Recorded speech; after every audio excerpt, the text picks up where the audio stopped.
珠儿，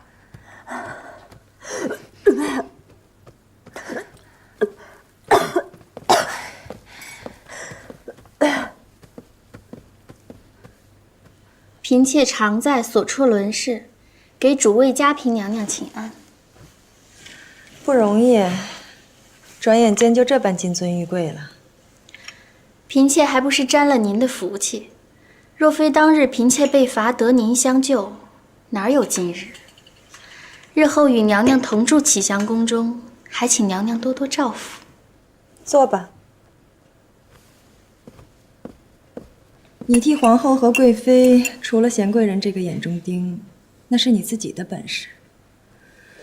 你我缘分深厚，虽说本宫是这启祥宫的主位，但毕竟都是伺候皇上。以后大家都是姐妹，本宫自然会照拂你的。哪里是嫔妾的本事？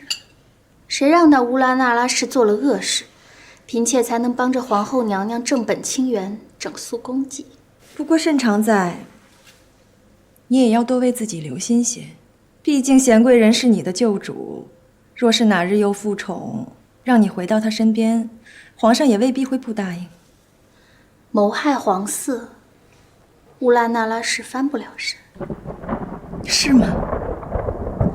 人在闭眼之前，谁知道谁爬不起来呢？皇上可是还念着旧情呢。你有出息了，好容易得来的荣华富贵，可别轻易把它丢了。那是。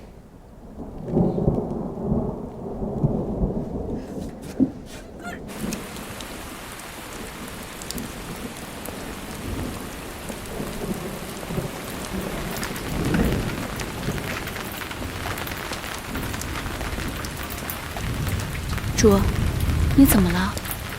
是不是嘉嫔娘娘说了什么话，惹您不高兴了？她说的话，也不是没有道理。你去找个脸生的小太监，以御膳房的名义，送一盘糕点给贤贵人。是。宫中有人得宠高兴，便有人失宠伤心。看这一回，玫贵人痛失龙胎，宜嫔母子俱亡，贤贵人也被降位幽禁，而这边慎常在一朝得宠，启祥宫那儿嘉嫔又得龙胎，个中的平衡之道，皇后，你好好掂量。儿臣会向皇上提议，晋玫贵人为梅嫔，以作安慰。好。可贤贵人那儿，皇上还一直未曾发落。他嘛，只配褫夺封号，废为庶人，去冷宫待着，给后宫做一个活生生的警示。皇额娘圣明，只是儿臣担心皇上一时心软，会顾念旧情。皇帝固然是会顾念旧情，可是皇嗣不能白白枉死，这些道理哀家会去跟皇帝说，你只需好好的安抚好六宫嫔妃便可。儿臣听从皇额娘的教诲，儿臣告退了。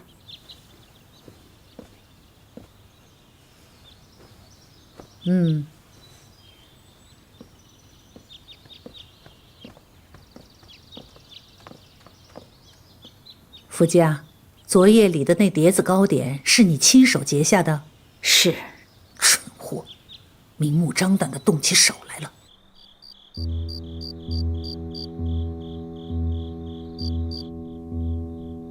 皇帝，你一直拖着乌拉那拉氏的事不处置，打算拖到什么时候？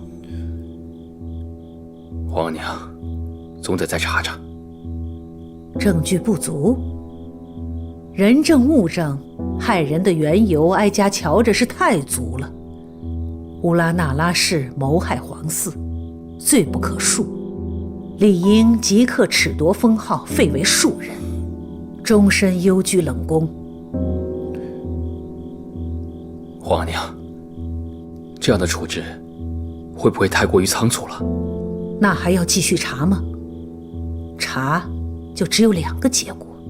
第一个，所有的事都是乌拉那拉氏所做，他就是罪魁祸首，活该赐死，株连9族也不为过。那第2个结果呢？有人谋害2位皇嗣，更有人栽赃，有人嫁祸，有人费心安排，有人顺水推舟，齐了心要让乌拉那拉氏背着这个黑锅去死。皇阿娘的意思是，儿子身边的人个个都有嫌疑。不可能，儿子不信。是不可能，还是皇帝你根本不能接受？别说这件事证据确凿，不算冤了乌拉那拉氏，便是真有冤屈，你也只能这么做。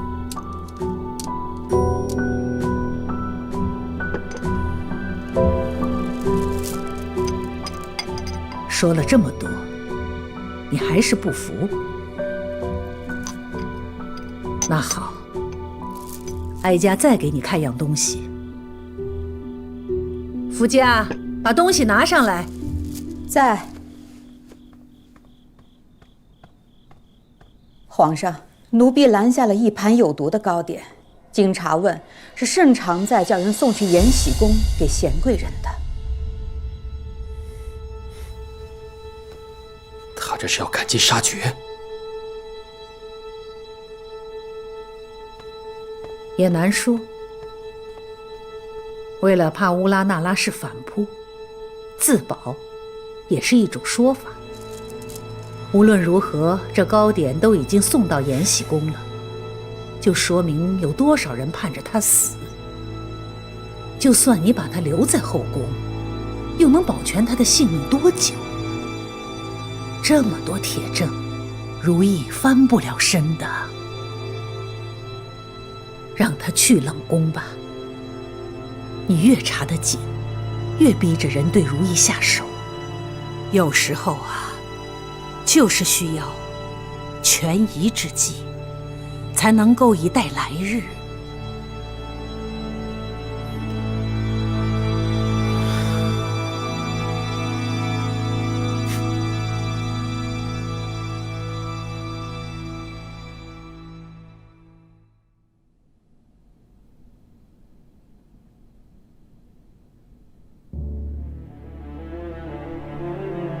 刘三，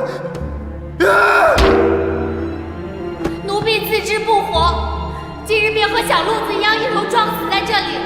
皇帝，有人拿1条命来告发贤妃谋害皇嗣，而且事涉嫡子，你就真的全然不在意了吗？人证物证俱在，贤妃她也无从抵赖。臣妾百口莫辩，只要请皇上明察，这一切臣妾都没有做过。这绝对不可能是姐姐所为，姐姐不是这样的人，她没有这样的心思。想开些吧，如意能不用被赐死，能不用被抄家灭族，能留着性命，就是万幸了。与你合适的未必是你所愿的，你必须做的事未必是你愿做的事情。每一个决定有它的所得，也总有它的代价。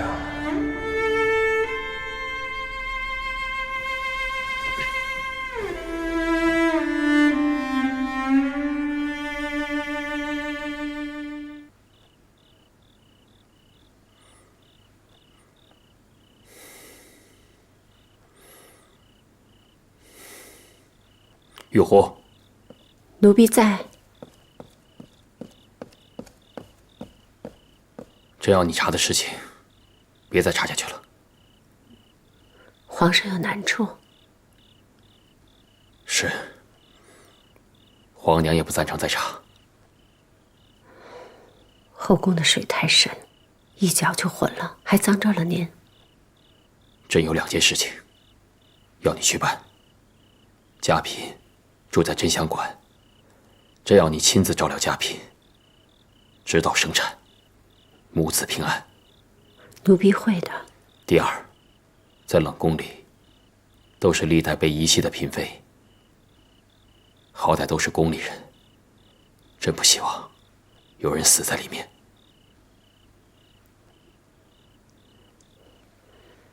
奴婢知道怎么做了。先下去吧。是。